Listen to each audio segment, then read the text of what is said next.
You are listening to the Motherhood Unstressed podcast, and I'm your host, Liz Carlisle. Welcome to a new week, a holiday week, and I debated whether or not to release an episode this week, but the content in this interview I thought was so critical, so timely, and needed, especially this time of the year. And so I'm so excited to share my guest today. Her name is Nancy Levin, and we are talking all about boundaries and not only your right to set them, how you go about doing it, how you have those tough conversations, and then once you do, how you actually make them stick and make them last. And there were so many things that she shared in this interview where I just kind of went, what? What did you just say? I mean, she completely revolutionized my take on boundaries in a new and exciting way. And one of the big things that I'll share with you that really touched me is that you can have a connection to someone in your life who might be difficult to deal with, and it doesn't have to be a harmonious connection, but there can still be a connection. And I think in my mind, I had always thought that, it's binary. You either get along with someone, they respect you, you respect them, or they don't, and they are cut out of your life.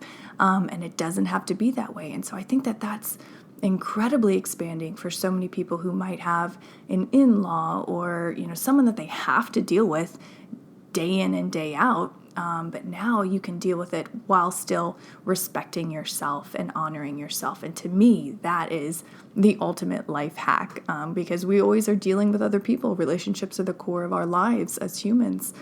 So I think you're really going to enjoy this episode. Also, she is having a live event with Gabby Bernstein in New York on January 9th, so I definitely wanted to mention that at the beginning. You can check it out in the show notes. There's a link to check that out and be there if you're in the tri-state area, or just take a trip to New York. Why not? It's beautiful. So I hope you enjoy this episode. If you do, please share it with one friend. Please take 5 seconds and leave us a review on Apple Podcasts. It does so much for getting the show out to more and more people. And again, I love it when you share it on your Instagram stories and tag me at Motherhood Unstressed. If you're not already following me at Motherhood Unstressed, you need to, because in the stories is where I share the real behind the scenes of the show, of my life. You see a lot of kid action going on, and it's just a fun way to connect. And I love connecting back with you, the listener, because you put stuff out into the world and you don't know where it lands. So when you connect back, it's like full circle. So enjoy this show. I'd love to know what you think of it. I'd love to see how you're putting in the tenets that Nancy shares in this episode into your own life. That, to me, is the ultimate reward for doing this show. Enjoy. This episode is sponsored by Motherhood Unstressed CBD. This is my line of organic, USA-grown hemp that is available to you in stores across the country or at motherhoodunstressed.com. And I know there are a ton of CBD lines out there, and I am honored that you choose to purchase from me, knowing that you are getting a safe product, a third-party tested product, and you are directly supporting the show and my small business. So thank you.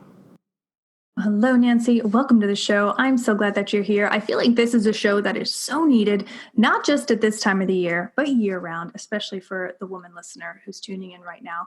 So welcome to the show. Thank you for having me. I'm really happy to be here. Yeah, so let's start off. Tell us a little bit about yourself and why the theme of setting boundaries was so important for you to get out into the world at this time. Sure. So my transition into this part of my life, i.e. coach, author, speaker, teacher, trainer, occurred as my marriage was imploding.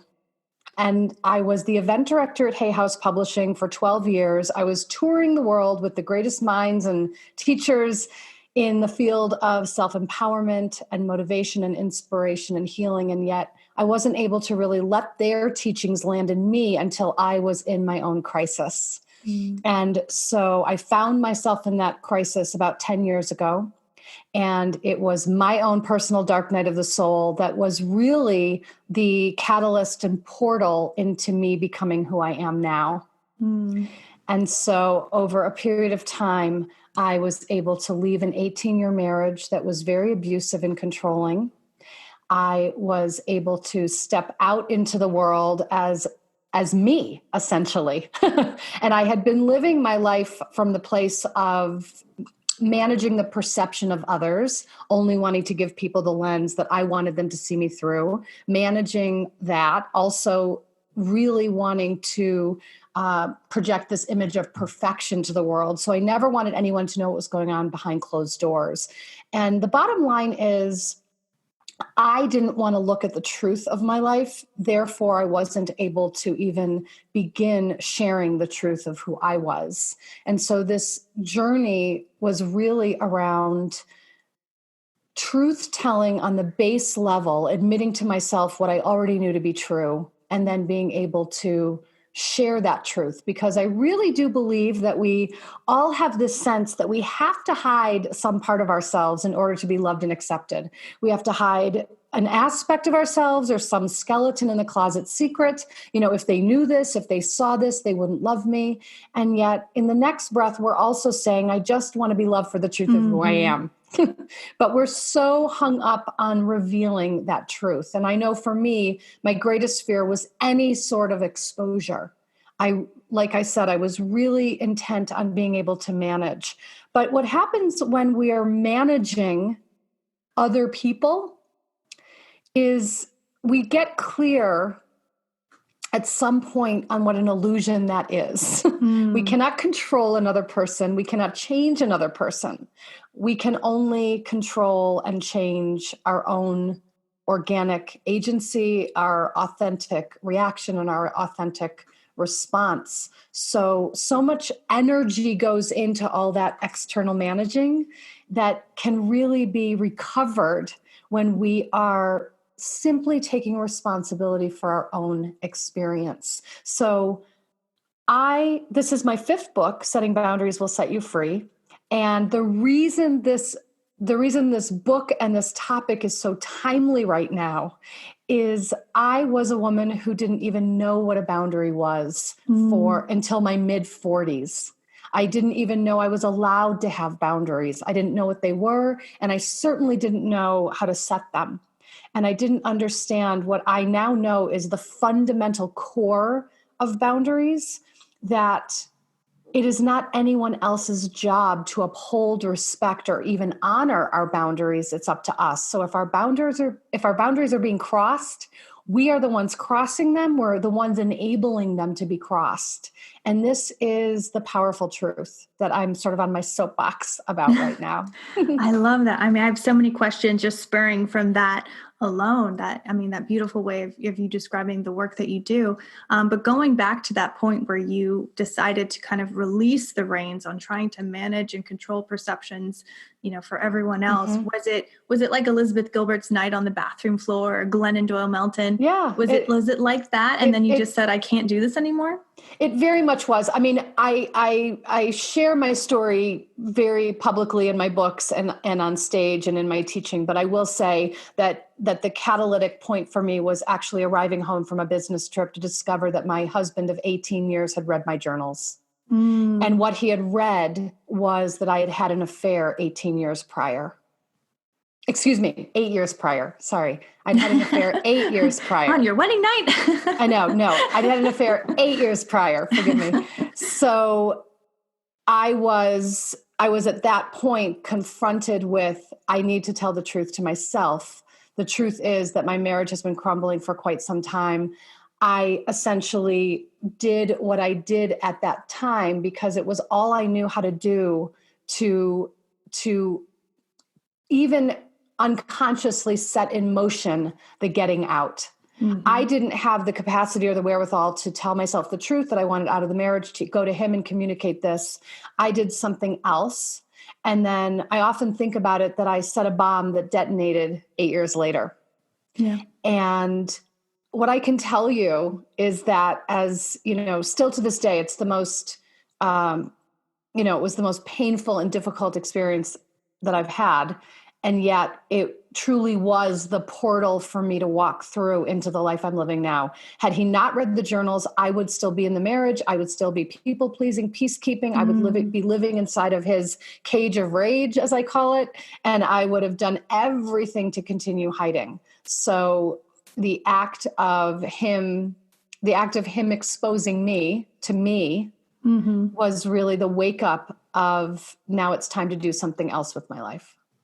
Yeah, it's interesting because I think so many women do keep journals. I have stacks and stacks of journals, me too. And the thought of anyone reading them is terrifying. But I think it was a really great way to break your truth through. And thank goodness, because now you have this book out in the world and you're going to be helping, and you are helping so many women. So talk to us about, why people don't set boundaries, why they think they can't set boundaries. Talk to us about that. Yeah. So I think especially for women, we are raised around the concepts of being a good girl. And being a good girl means that we say yes, that we do what we're told, that we are invested in people pleasing, that we are peacekeeping. We're not rocking the boat. We want to make sure everything's okay for everyone else. And what happens along the line as we grow up with this as our foundation, we are abandoning ourselves in the process. So simply stated, my definition of boundaries are the limits we set around what we will or will not do, will or will not tolerate, and will or will not accept. So we have to start getting clear on what can I live with and what can't I live without. And even just that, I'm sure for some listeners is like, I don't know. I don't know what I need. I don't know what I want, because we're so used to sublimating our own wants and needs for someone else's. And in fact, if you're anything like me, you prided yourself for decades on, I have no needs. I'm independent. I'm self-sufficient. I don't need anything from anyone. I will just continue overgiving until I am so filled with resentment that I'm going to pop. And so, right? Oh, you're speaking so much truth right now. Oh, yes. I know, because I've lived it. I know it. And what I'll say first and foremost is resentment is the number one telltale sign that we are living unboundaried, that we are trespassing across our own boundaries, and really clearly stating, this idea that whenever our boundaries are being crossed, we are the ones who are crossing them. That it's not up to anyone else, that we are the ones who are crossing our boundaries. It's up to us to hold them and maintain them. So I hear from clients all the time, I tried to set a boundary, but he or she kept doing the thing. Yes. So he or she will keep doing the thing. That's what they do. A boundary is to be set and maintained by us. And then there is this next level piece of, and here's the action I'm going to take care of myself in the process. So our boundaries begin with us and end with us, even if we are, quote unquote, setting a boundary with another person. So even if it's something, and I'll say the number one reason I hear from people why they don't set boundaries is they don't know what to say. Right. And the fear of initiating some kind of conflict.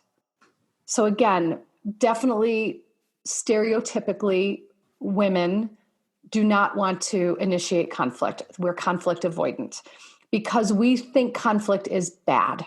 Right. I have a different take. And I think that we actually need to begin cozying up to conflict. We need to start seeing that conflict is simply an illumination of our differences.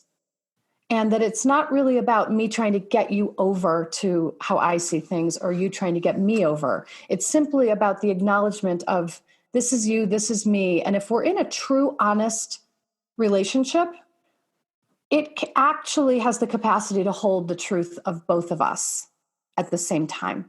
I love that. So, and I think that that's really beautiful because I think people are probably more able to have a conflict with someone that they don't really know or they don't really like, but to have one with someone that you love and that's, a huge part of your life and your family's life. How do you get comfortable with that, cozy up with that and not, alienate your mother-in-law or alienate your sister who've known you since day one? Right. So here's what I want to stress is that you can be in conflict and stay in connection. You can stay in connection. It may be that there are new collaborations or negotiations that need to happen in the relationship. But if we keep But if we keep connection at the center point, instead of what we're holding onto around being right or around my way or the highway, if we keep connection at the center point, that's the goal. And I want to make a differentiation here because I'm saying connection, not harmony. Oh, I love that. Because a big myth is that the goal of relationship is to be in harmony. But what happens is if the goal is harmony, we are in that loop of what do I need to do or say to make everything be okay? Mm-hmm. We are, when we're doing whatever it takes to keep the peace, it takes a really high toll on us. So it's not about keeping the peace or being in harmony. It's about staying connected, staying in the communication, staying in the open conversation. Wow. I think that that's huge. And really, I haven't thought of having a healthy relationship that is open and honest and not having that harmony component as part of it. So I think you just totally flipped the script, at least in my mind. And I think that that really opens the door for so many more connections and relationships, and not just with you, but with your family who you might, like I said, if you for the mother-in-law and you wanted your grandchildren to have that influence, and to be able to actually have that now, because you know that you don't have to be best friends with the mother-in-law. You can just have those open lines. I love that. And I think that that's really expanding for a lot of people. Yeah. You brought up the mother-in-law, and I have a client who comes to mind, so she would say to me, I keep setting boundaries with my mother-in-law around my children, and she keeps crossing them. Yeah. And so we really had to work on the language. And as I was saying before, the number one reason we don't set boundaries is we don't know what to say. And the most important thing when we're setting boundaries is not to point the finger and blame the other person. It's not you always or you never. It's coming from here. I feel uncomfortable when you keep managing my parenting. So I'm just letting you know ahead of time, if this continues, we're not going to come visit you as often, or whatever it sounds like, whatever that piece is. So again, it's not an ultimatum. It's not if you don't do this, or if you do this, then here's how you're going to be punished. Yeah. It's here's what's happening for me, and here's what I'm going to do to take care of myself and my family. Wow. And that to me is coming from difference. That's coming from an empowered state versus a victim. That's exactly it. So when we're blaming, we are the victim. Yeah. And when we are taking responsibility, we are in empowerment.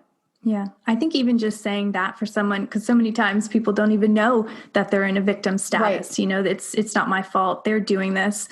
So even just bringing that awareness is really helpful. Absolutely. Anytime that we're in that loop of, the finger pointing or the you always, you never, he, she, this, that, whenever we have our attention on anyone else but ourselves, we are in the victim mode. Oh, that's so powerful. Okay. So the hard question is, what if said mother-in-law, and I don't have a mother-in-law, she's deceased, so I'm not talking about myself. But what if that person doesn't not concede, but doesn't, have a heart-to-heart as well and keeps doing what they're doing? Right. Then we have to put our money where our mouth is and do what we say we will do. Again, they likely will not change. They likely will not stop. And that's why we can't set a boundary like this until we're ready to do the maintenance.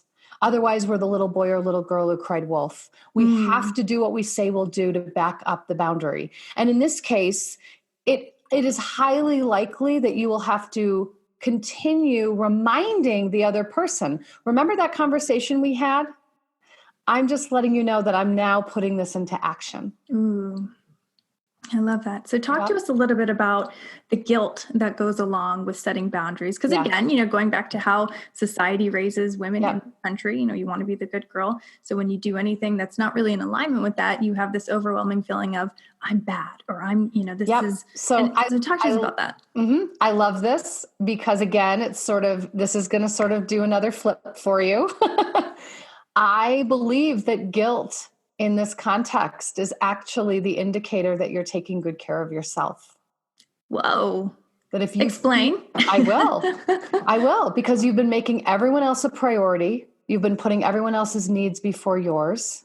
And so giving yourself permission to put yourself first, if it evokes feelings of guilt, it actually is a signal that you're on the right track. That's beautiful.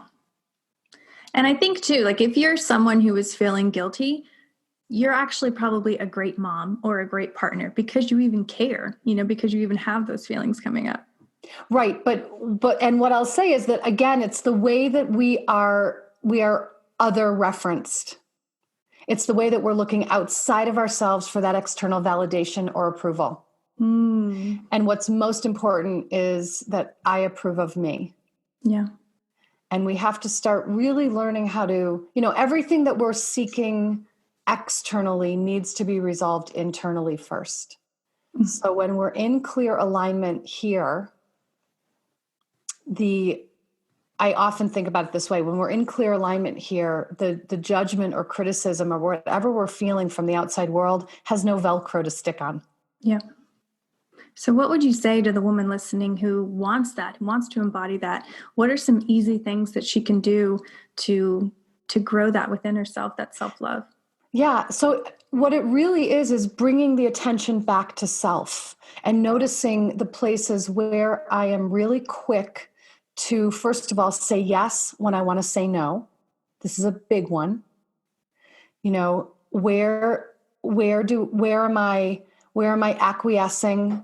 Where am I settling? Where am I compromising by crossing my own boundaries to appease someone else? To start being able to either say no from the get-go or say, I'll let you know tomorrow. To at least build in the space to then determine what is behind my knee-jerk yes.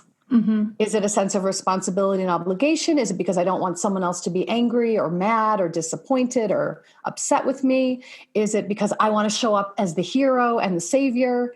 If it's any of that, it's really a no. The only reason to say yes to anything is that it's a desire.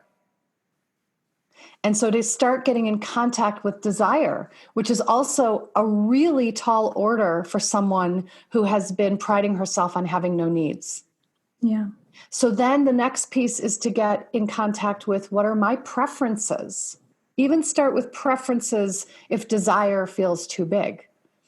And a preference, think about it this way. Here's another sort of simple answer or situation. How often are we asked, what do you want to do for dinner? I don't care. What do you want to do? Or some version of that.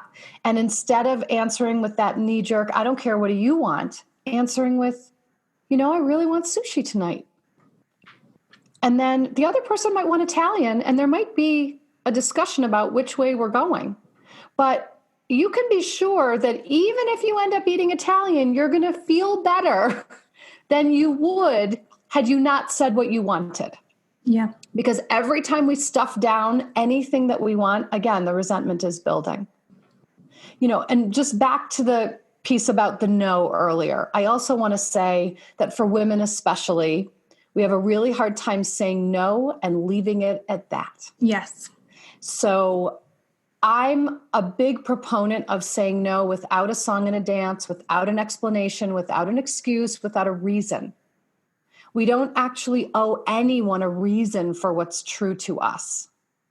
So it can be with grace and love. Thanks so much for the invitation. I'm not available. Or, thanks for thinking of me. I'm not going to be able to do that. Or I would really like to help you, but that's not going to work for me. Whatever it is, we don't have to do it with an apology. We can do it with gratitude, and we don't need to give an explanation. Yeah. And that's honestly why I think your book is so timely right now, because it's something that, even myself personally, I've been doing, and I'll write out the email or write out the message and I'll erase the second part, the explanation. And in doing that, a small little thing like that changes my afternoon. It changes how I feel about myself, how I look at others in the world. It really does. It's an empowering thing. Yes. And it's so easy to do. I mean, that first part is hard, but the first time you hit send and they're like, okay, great, thanks. Anyway, blah, blah, blah. Then you're like, oh, like you said, like this is actually possible in my life, in this lifetime. It's completely possible. And what we forget is the truth of the matter is most people are really wrapped up in their own lives. Yeah. And they don't really care as much as we put the emphasis on how much they're going to care if we say yes or no. And we also have to remember that every single time we say yes when we want to say no to someone else, we're actually saying no to ourselves. We're shutting ourselves down. Yeah. We're crossing our own boundary. Yeah. And I hate to think of it as like a win or lose, situation, but when you think of it like you're putting a deposit in your bank account or taking it out, I mean, over time, how long do you think the resentment really takes to build before someone is just done, emotionally, mentally, physically? It's different for a lot of people. I had a lot of stamina and a lot of endurance, and I was able to last 18 years. I couldn't do it anymore. I could not hold my breath that long now in my lifetime, who I am now. But who I was, she could. So it's different for different people. But I think it's because we're under this illusion of believing that we can do anything to make anyone happy or make anyone angry. We can't. And this is another piece I want to sort of dispel. It's a myth around this, that they're really what someone else's reaction or response to our truth is their responsibility, not ours. And so we can't make someone else happy or mad. They have the choice around how they feel, impacted by whatever it is that we do or say. Yeah. And again, it's not about being reckless with with what we do and say. It's really simply about taking ourselves into consideration as much as, and ultimately more, than we are taking someone else into consideration. Yeah. And I think too, that builds trust. If you are someone who stands up for themselves and is honest and, like you said, not rude or, flying off the handle with their, demands and opinions, to me, I would trust someone who's acting from that place far more than a people pleaser, because you never really trust a people pleaser. Right. And this is a really important point that you're making, because the bottom line is we want to give people the gift of the truth of who we are. That is what a real intimate relationship is founded upon. That is the foundation. And whether we're talking intimate partnership or family or coworkers or friends, the truth is what we have. And so it's the trust. It's if I'm willing to come forth with my truth, you can trust that I'm going to be telling you the truth. Yeah. That I'm not just going to be appeasing you or acquiescing or compromise or trying to do what I think you want me to do so that you're going to love me more. Yeah. I'm not going to be invested in buying love, and I'm not going to be invested in packaging myself to be digestible to you. Yeah. And talk to me about people who do crave that kind of person in their lives. Are they just narcissists, or is it a certain type of person who wants, a doormat essentially? And does that really exist? Do they really want that? So, there's been a lot, narcissist is now a term that's really bandied about freely. And while there is a small percentage of the population who truly are diagnosed with narcissistic personality disorder, there is a larger and more vast amount of people who are sort of garden variety narcissists, if you will. And the truth of the matter is that a narcissist will attract an empath, someone who is a people pleaser, someone who is everything we've been talking about, who is a doormat. And here's the thing, that what happens in a relationship like that is the empath is so hell-bent on changing the narcissist, and the empath is so hell-bent on resisting any similarity to the narcissist, But what really is the truth here is that we all embody every single quality that we can see in another. So an empath has been rejecting and disowning her narcissism. Ooh. But the way it shows up in the empath is when we step into the grandiosity of believing we can fix, heal, or save or rescue the narcissist. That's why we're drawn to the narcissist. We love the fixer-upper. We think we are the hero. We can be the one who can save him or her. I don't want to go into, it being binary. But we step in and believe we're the ones, everyone else has failed, but I can save this narcissist. And that is the narcissism of the empath. That is fascinating. Right? I just got chills because I think, when you were speaking, it was just absolute truth coming through. And I haven't heard anyone say it like that. But I think you can't deny it. Yeah. Wow. So that's amazing. So, we've talked about what boundaries are, how you go about setting it. Talk to us as we kind of round out the interview about how to make them stick. I know you brought up, bringing up that conversation again. Are there any other tools for the woman listening or man where you can really okay, I want to do this. I want to stick to these boundaries. How do you make them last? Yeah. So, and again, as I was saying before, our boundaries that we set are between ourselves, with ourselves, whether there's another person involved or not.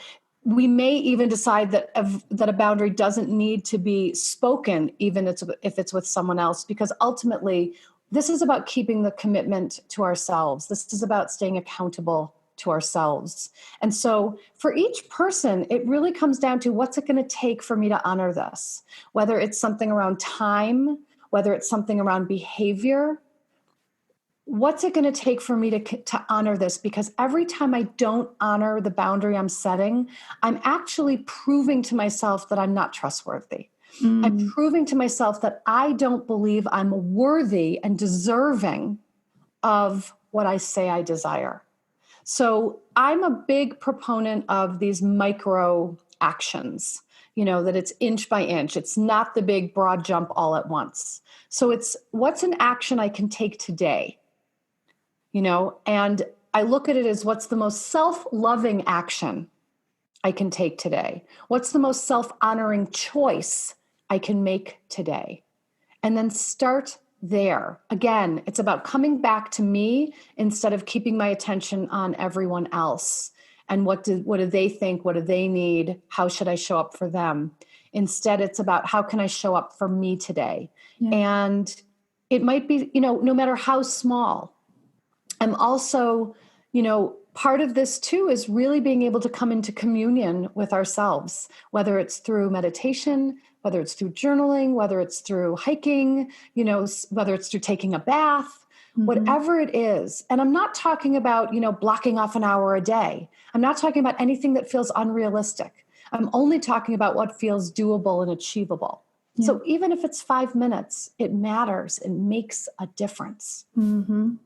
Yeah. And that's something that I talk a lot about on this show and through my Instagram. It's especially for mothers who think I don't have the time. I literally don't have the time. And that to me is just everything, a small hinge swinging a very big door. Yeah. I will say, I hear this all the time. Time is our number one excuse.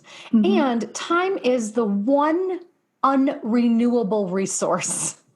Yeah. Everything else is renewable. It's interesting. One of my clients is a mother of 4, and she has a husband who right now is in chemotherapy. She's got a lot and a full-time job. She's got a lot on her plate. She, the other day, told me she has more time and space in her life right now than she had when she was single with no kids, because she's more aware of the way to put herself at the center and to block out the time for herself, even in the midst of what else is going on in her life. That with 4 kids, a full-time job, a husband going through chemo, she has more time and space. God, what does she do? She built a she shed in her yard, and she 30 minutes every day. She lets everyone in the house know she's going out and will be undisturbed. And she has 2 little kids and 2 older kids. And she just says, here's my 30 minutes. I'm going out there undisturbed. That's incredible. That's incredible. Yeah. I love it. Yep. Okay, so we are at the point of the interview where I have some rapid fire questions for you. Okay. Healthy boundaries are? Self-alignment. I'm grateful for. Loving being alone. And what's something that you learned in life that you wish someone would have told you earlier on? Present moment choice is a crystal ball. Oh my God, that's fabulous. Okay, so how can our listener find you, find your book, find out more about all the things you have going around the release? Thank you. So you can pre-order the book, Setting Boundaries Will Set You Free, at nancylevin.com/new book. It's in hardcover, ebook, and audiobook, and it's me reading. So nancylevin.com/new book. And when you pre-order the book, you'll receive a video workshop about Zen and the Art of Boundary Maintenance Holiday Edition. So it'll be just in time to really put into practice during the holidays. So crucial. And yes. And then the other thing I want to mention is if you are in the New York or tri-state area, I am doing a live in-person book launch event with my dear friend Gabby Bernstein in New York City on January 9th. And the info for that event is at nancylevin.com/NYC. Beautiful. I love this conversation so much. I got chills throughout. So I know that the listener is going to benefit so much. Thank you. Thank you so much for your work, for sharing your story, for having the courage to do that. And it's just with complete gratitude that I had you on the show. Thank you, Liz. This is delightful. You are delightful. You have been listening to the Motherhood Unstressed podcast, and I'm your host, Liz Carlisle. Thank you so much for tuning in and spending your time with me today. I hope you loved this episode. If you did, please take 5 seconds and leave us a review on Apple Podcasts. It really does so much for the show. And share us out on your Instagram stories. Tag us at Motherhood Unstressed and talk about what you liked about this episode and why your followers should be tuning in too. Until next time, love ya.